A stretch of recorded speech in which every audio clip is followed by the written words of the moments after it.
Thankfully, there were many of them. We also hear from the first responders tonight.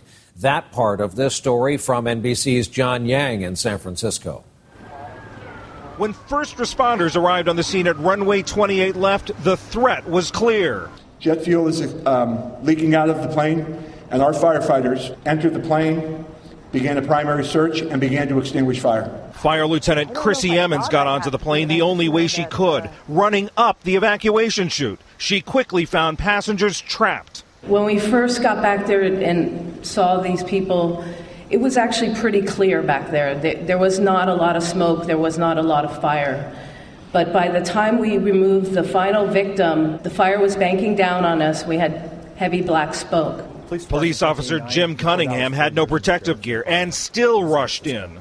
We're clearing the baggage because the overhead bins with all the luggage and half the thing was snapped, so it was debris and rubble all over the place. One of the last on the plane was a flight attendant who was tending to the remaining survivors. They're really brave, the crew. They wanted to stay with the plane, make sure everybody was off. And we kept on waving, get down, get down. The first responders managed to get the few stranded on board to safety. Only a few, thanks to passengers like Ben Levy, who saw rescuers arrive as he helped others escape. I just told people, we're okay, calm down, start getting out, leave your items behind, help each other. Fairly quickly, a lot of people started going out through that door. Today in China, the distraught families of the two 16-year-old girls killed in the crash left Shanghai for the United States. While in Korea, survivors of the crash returned home to begin long and painful recoveries.